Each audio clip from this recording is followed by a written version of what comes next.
Soy Estanislao Figueras, primer presidente de la Primera República Española, nací en Barcelona el 13 de noviembre de 1819. Mi padre se llamaba Josep Figueras y mi madre, Neus Moragas. Comencé mis estudios en Valls y los continué en Barcelona. Para realizar los superiores me trasladé a la Universidad de Cervera, donde me gradué en Derecho en 1844. Empecé a ejercer como abogado en Tarragona, y logré destacar en el ejercicio de mi profesión. Estuve casado 2 veces, mi primera esposa fue Josefa Serrano, pero no tuve descendencia en ninguno de estos matrimonios. De ideas liberales avanzadas, inicié mi carrera política muy joven, afiliándome en 1840 al Partido Progresista. Sin embargo, como no me hallaba del todo satisfecho, participé en la creación del Partido Demócrata. Por aquellas fechas, el grupo tenía una ideología vaga y se hallaba muy dividido sobre las tácticas políticas que debía emplear, pero mis ideales eran ya claramente republicanos. Durante el gobierno del general Espartero, en consideración a la significación progresista de este, me resistí a enfrentarme abiertamente con su política, por lo que mis relaciones con los partidarios de la República se deterioraron. Con ocasión del estallido de la Revolución de 1848 en diversos países europeos, me trasladé a Madrid para colaborar, en representación del republicanismo, en el movimiento revolucionario preparado en España por el liberalismo más radical. Fracasado el intento, me retiré por un tiempo de la política, dejé Madrid y regresé a Tarragona, donde me reincorporé al ejercicio de la abogacía. Pronto, sin embargo, volví a la actividad política y logré un puesto de diputado en las Cortes de 1851 por Tarragona, en representación del republicanismo. Éramos solo 4 diputados republicanos, Lozano, Orense, Jaén y yo, pero desarrollamos una oposición muy activa y tenaz. Aunque al principio me costaba mucho hablar en público, muy pronto destaqué en mi tarea como parlamentario, cobrando fama de brillante orador político, hábil polemista, táctico astuto y menos dogmático que otros intelectuales republicanos. La Revolución de 1854, un pronunciamiento de generales apoyado por políticos civiles y que propició una revuelta popular, elemento que le dio el carácter de una revolución democrática nacional, me proporcionó una nueva oportunidad de significarme. Formé parte de la Junta Revolucionaria de Tarragona. Tras el éxito de la Revolución de Julio, fui elegido diputado para las Cortes Constituyentes. Fui uno de los 21 diputados que el 30 de noviembre votaron contra la monarquía de Isabel II. Sin embargo, mi primera intervención en aquel parlamento fue para protestar contra el magnicidio frustrado cometido por el cura Merino contra la reina, hecho que mis adversarios utilizaron en diversas ocasiones para cuestionar mi credo republicano. A partir de entonces trasladé mi residencia a Madrid y abrí un bufete de abogado, que alcanzó gran actividad y prestigio. En las elecciones de 1862 obtuve acta de diputado por Barcelona, y con la colaboración de mi correligionario Nicolás María Rivero, mantuve una dura oposición al gobierno de la Unión Liberal de Leopoldo O'Donnell. En las elecciones de 1865 fui de nuevo elegido diputado, esta vez por Mataró, y continué mi oposición contra el gobierno y el régimen monárquico.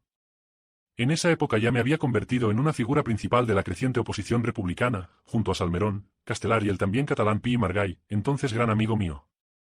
Participé en los movimientos revolucionarios de 1866 a 1868. Como resultado del pronunciamiento de 1866 fui detenido junto con Nicolás María Rivero, encarcelado primero en El Saladero y después trasladado a Pamplona en 1867. Finalmente, se me desterró a Vis, aunque no permanecí allí mucho tiempo, pues no resultó ningún cargo contra mí en los tribunales. Al triunfar la Revolución de 1868 y producirse el destronamiento de Isabel II, me consagré a luchar por la instauración de la República. En noviembre de ese año fui elegido miembro del comité encargado de la dirección del Partido Republicano, que sustituyó entonces al viejo Partido Democrático. En aquella elección solo el veterano republicano José María Orense, marqués de Albaida, me superó en votos. Permanecí en el directorio hasta 1873, contándome entre los llamados benévolos, en contra de los intransigentes, partidarios de la insurrección. Desarrollé mi acción política primero en la prensa, pues en noviembre de 1868 fundé y dirigí La Igualdad, que llegó a ser el principal periódico republicano y desde cuyas páginas mantuve apasionadas campañas a favor de la República Federal. Después actué otra vez desde la tribuna parlamentaria, ya que fui nuevamente elegido diputado para las Cortes Constituyentes de 1869 por 4 distritos, Barcelona, Tortosa, Vic y Madrid. Mi larga experiencia parlamentaria y mis dotes oratorias me llevaron a encabezar la minoría republicana en aquellas Cortes. Mis ataques contra el régimen monárquico eran continuos. Roque Barcia decía de mí, su práctica parlamentaria, su habilidad admirable para sacar partido de los más insignificantes pormenores de las sesiones y las inspiraciones del momento, que tenía siempre a mano para desconcertar a los adversarios, le hicieron uno de los más temibles adalides de la Cámara. Me manifesté partidario de la insurrección federal que estalló en septiembre de 1869 y que fracasó estrepitosamente casi al punto de ser iniciada. La evolución de Rivero hacia la monarquía me permitió compartir la jefatura del Partido Republicano con Pi y Margall y Castelar. Reelegido diputado en 1870, incrementé mi oposición parlamentaria hasta el punto de bloquear prácticamente su función legislativa. Ocupé nuevamente un escaño parlamentario en 1871 y lo mantuve en las dos elecciones efectuadas en 1872. La abdicación de Amadeo de Saboya, tras la crisis provocada por Baltasar Hidalgo y la disolución del Cuerpo de Artillería, abrió el camino para la instauración de la República, fruto más de los planes de Rivero y míos que de la fuerza del movimiento republicano, aún débil. Rivero, desde la presidencia del Congreso, aspiraba a convertirse en figura central de la crisis y en presidente de la Primera República, pero su ambición frustró sus propios planes. Yo, como dirigente de la minoría parlamentaria republicana, desempeñé un papel decisivo que me llevó a convertirme en jefe del Estado. A propuesta de Rivero, las dos cámaras, Senado y Congreso, se reunieron en Asamblea Nacional y aceptaron la abdicación del rey. En esa misma sesión, ya de madrugada, el 11 de febrero de 1873, se proclamó la República como forma de gobierno, y al día siguiente fui elegido su primer presidente. Como señaló Raymond Carr, así conseguimos los republicanos una república legal e incruenta. Renunciamos a proclamar de inmediato una república federal, fieles a nuestra escrupulosidad democrática. Era una decisión que solo podían tomar unas cortes constituyentes, y fue el precio del apoyo radical. Ellos aceptaban una república unitaria, pero no una federal. Formé un gobierno de coalición con republicanos como Castelar en Estado, Pi y Margall en Gobernación y Nicolás Salmerón en Gracia y Justicia, radicales como Echegaray en Hacienda, el general Córdoba en Guerra, Beránger en Marina y Becerra en Fomento, y progresistas como Francisco Salmerón en Ultramar. Aunque siempre fui federalista por convicción, adopté al llegar al poder una actitud legalista, no quise imponer la República Federal desde arriba. Consideraba que, como jefe del Estado, debía mantenerme neutral hasta que unas elecciones democráticas condujeran a cortes constituyentes elegidas libremente, de cuya voluntad emanaría la forma definitiva del régimen. Mi imparcialidad fue extrema. Como dije en mi discurso de Barcelona el 12 de marzo, la sola declaración de mis convicciones me habría parecido una violación de esa neutralidad. Estaba dispuesto incluso a actuar con firmeza frente a la impaciencia de mis propios correligionarios. Llegué al cargo avalado por mi larga lucha republicana, por mi prestigio como abogado y por mi honradez, pero no logré el éxito deseado. Las dificultades del nuevo régimen eran enormes, y mi propósito de evitar el autoritarismo me granjeó críticas, como la del conde de Romanones, que la llamó cobardía cívica. Mi breve mandato estuvo lleno de problemas. La primera crisis surgió el 24 de febrero, provocada por los radicales, que abandonaron el gobierno. Se impuso entonces el criterio de que la república debía ser de los republicanos. Castelar, Pi y Margall y Salmerón continuaron en sus carteras, Chao, Tutau y Sorní ocuparon Fomento, Hacienda y Ultramar, y solo quedaron dos ministros radicales, los de Guerra y Marina, el general Acosta y Oreiro. La siguiente crisis vino de Cataluña. Los federalistas catalanes, impacientes porque la Asamblea Nacional no se disolvía, proclamaron el 8 de marzo el Estado catalán. Me vi obligado a intervenir. Conocedor del republicanismo catalán y amigo de Valentí Almirall y de Rubau Donadeu, viajé a Barcelona. Tras las negociaciones del 12 y 13 de marzo, logré frenar el intento a cambio de retirar el ejército del territorio. Aquella decisión tuvo efectos negativos, favoreció a los carlistas, que tomaron Berga a fines de marzo, y sembró la desconfianza de la burguesía, cuyos intereses chocaban con los de los sectores intransigentes y obreros.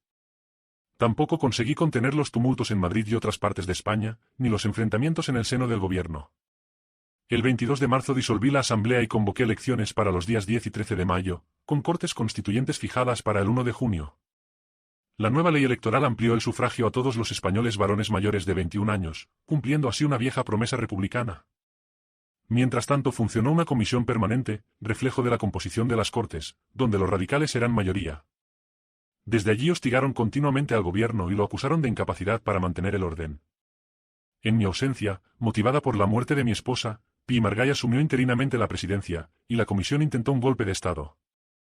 Los antiguos radicales, los cimbrios, se oponían a la República Federal. Cristino Martos, su dirigente, aspiraba a una república conservadora, unitaria y laica, y trató de reagrupar a la coalición de septiembre en torno al Partido Radical, decidido a derrotar al federalismo para restablecer la unidad de la nación. Fracasado su intento de impedir las Cortes Constituyentes, intentaron un golpe conservador radical con apoyo de la Milicia Nacional y del Ejército. El 23 de abril quisieron convocar las Cortes Ordinarias, derribar al gobierno y reunir fuerzas en la Plaza de Toros de Madrid. El plan fracasó. El gobierno, con energía, especialmente Pi y Margall desde Gobernación, disolvió la comisión permanente el 24 de abril, desarmó la milicia y envió a los hombres a sus casas. Se salvó así el proceso hacia la República Federal, pero al precio de apartar definitivamente a los radicales de la órbita republicana. La coalición de septiembre se retiró de la política, y los implicados en la conspiración tuvieron que exiliarse. Desempeñé la jefatura del Estado durante poco tiempo más.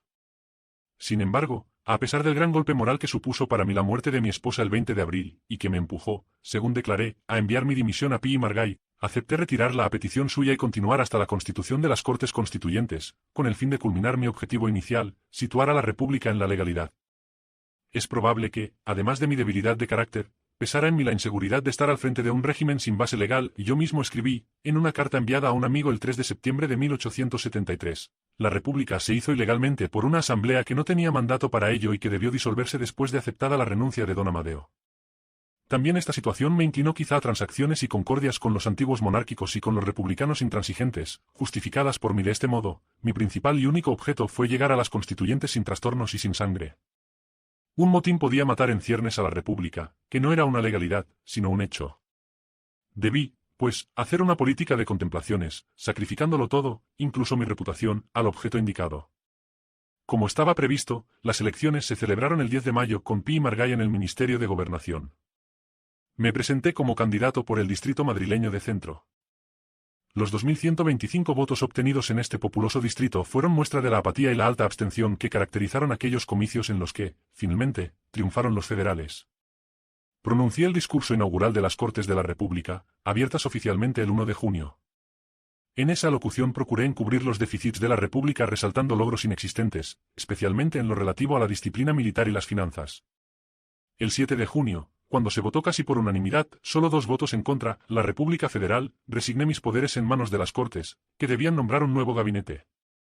Fue elegido para sustituirme Pi y Margall, quien no consiguió que ni yo ni otros republicanos destacados nos pusiéramos bajo sus órdenes para formar gobierno, recurriendo así a políticos de segunda fila.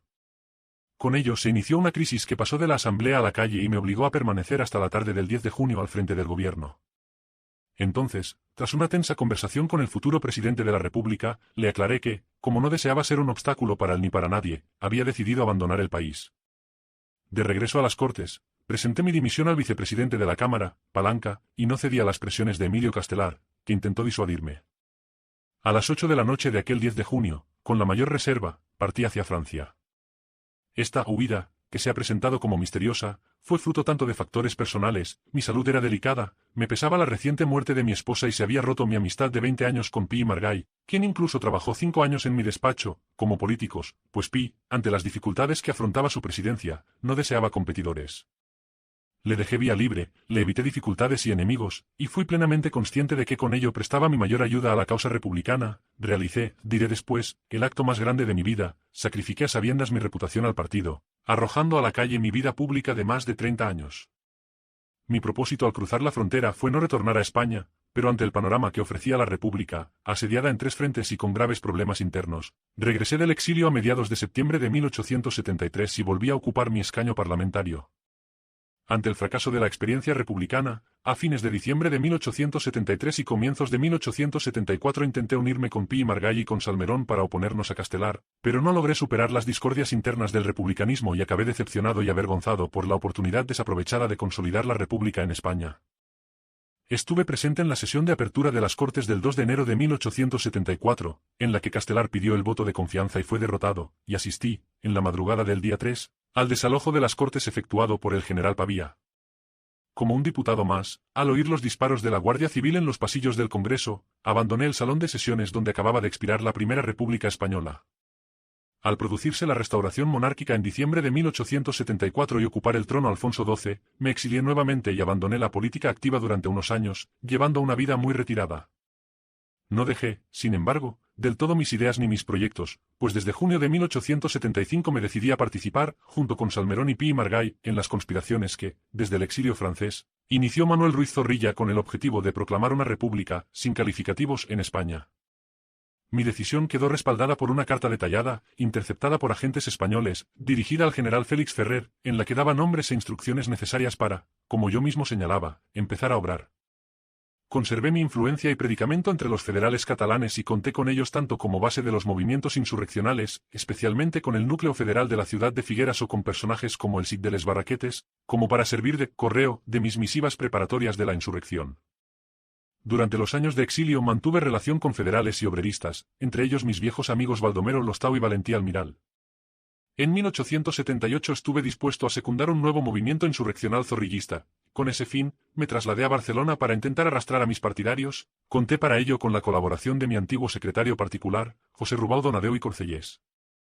En 1880 procuré la creación del Partido Republicano Federal Orgánico, en oposición al federalismo pactista de Pi y Margall, pero también con el propósito de trabajar por la Unión Republicana, preocupación que me acompañó toda mi vida política. Mi salud, ya muy deteriorada, empeoró, impidiéndome volver a encarnar el papel de principal dirigente de la oposición republicana, que tantos años había desempeñado antes. En medio de estos trabajos me llegó la muerte, en Madrid, el 11 de noviembre de 1882, a los 62 años. Fui enterrado en una ceremonia civil, más acorde con mi talante librepensador que con el catolicismo que practiqué durante la vida de mi esposa, cuya influencia en ese aspecto fue notable.